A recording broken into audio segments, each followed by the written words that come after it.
High School 14. This is Nathalie Hernandez coming to you, your Elizabeth Board of Ed Commissioner. I am so happy to be joining you during Read Across America Week, one of my favorite times during the school year. I miss you all so very much, and I really wish that I was able to go into your classrooms and be able to read you these books and have conversations. And I am just hoping that soon we'll be together again. And with that in mind, I just want to tell you how proud I am of each and every one of you, of your teachers, of the staff, of your parents. You all are doing such an amazing job. And I promise that if we just do this together, we will get through it and we will come out shining, just like the book I'm about to read to you, Rosie, Revere, the Engineer. It's so important that we continue during these difficult times. They're a little bit different, but again, we just have to be strong, we have to be brave, and we will get through it. So with that in mind, I am going to read to you Rosie, Revere, the Engineer. This is the story of Rosie Revere, who dreamed of becoming a great engineer. In Lila Greer's classroom at Blue River Creek, young Rosie sat shyly, not daring to speak.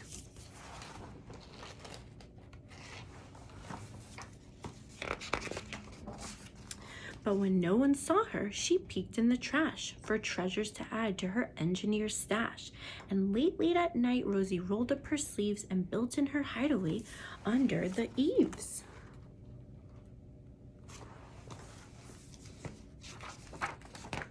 Alone in her attic, the moon high above, dear Rosie made gadgets and gizmos she loved.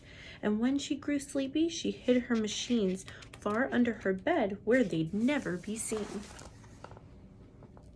Lots of machines she had going on down there. When Rosie was young, she had not been so shy. She worked with her hair sweeping over one eye and made fine inventions for uncles and aunts, a hot dog dispenser and helium pans. I'm loving the helium pans. What about you? The uncle she loved most was zookeeper Fred. She made him a hat to keep snakes off his head. From parts of a fan and some cheddar cheese spray, which everyone knows keeps the pythons away.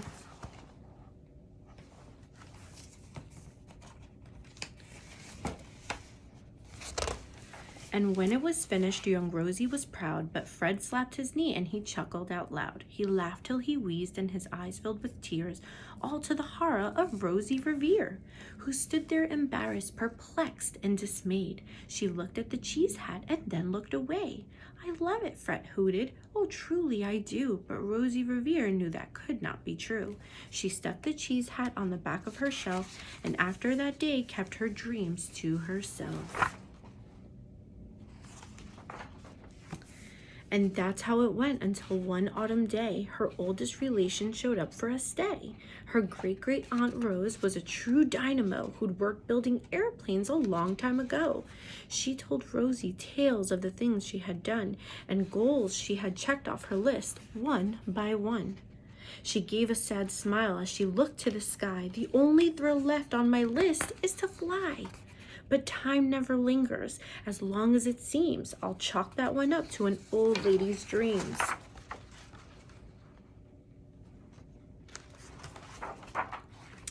That night, as Rosie laid wide-eyed in bed, a daring idea crept into her head. Could she build a gizmo to help her aunt fly? She looked at the cheese hat and said, "No, not I." But questions are tricky and some hold on tight, and this one kept Rosie awake through the night. So when dawn approached and red streaks lit the sky, young Rosie knew just how to make her aunt fly. She worked and she worked till the day was half gone, then hauled her cheese copter out onto the lawn to give her invention a test just to see the ridiculous flop it might turn out to be. What do you guys think? Do you think she's gonna make this?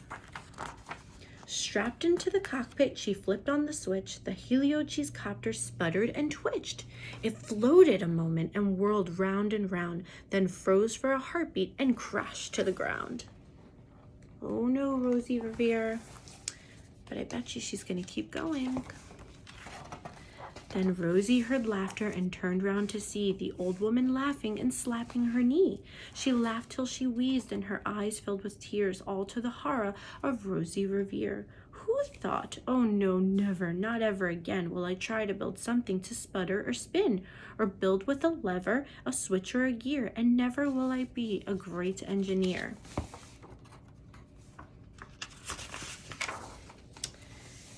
She turned round to leave, but then Great-Great-Aunt Rose grabbed hold of young Rosie and pulled her in close and hugged her and kissed her and started to cry. You did it! Hooray! It's the perfect first try. This great flop is over. It's time for the next. Young Rosie was baffled, embarrassed, and perplexed. I failed, said dear Rosie. It's just made of trash. Didn't you see it? The cheese copter crashed. Yes, said her great aunt, it crashed, that is true. But first it did just what it needed to do. Before it crashed, Rosie, before that, it flew. Your brilliant first flop was a raging success. Come on, let's get busy and on to the next. She handed a notebook to Rosie Revere, who smiled at her aunt as it all became clear. Life might have its failures, but this was not it. The only true failure can come if you quit. They worked till the sun sneaked away to its bed. Aunt Rose tied her headscarf around Rosie's head and sent her to sleep with a smile ear to ear, to dream the bold dreams of a great engineer. At Blue River Creek, all the kids in grade 2 build gizmos and gadgets and doohickeys too. With each perfect failure, they all stand and cheer, but none quite as proudly as Rosie Revere. The end. We should never, ever, ever quit, because you are all amazing at everything that you guys do. And as I mentioned, I really, really hope that one day soon I will come and visit you. So thank you all so much. And always remember, reading is super fundamental, super exciting, and it takes you to places that you'd never go otherwise, right? So let's dream on like Rosie Revere and never quit and continue going on. Thank you all so much for inviting me to School 14. I miss you, miss you, miss you. Talk to you all soon.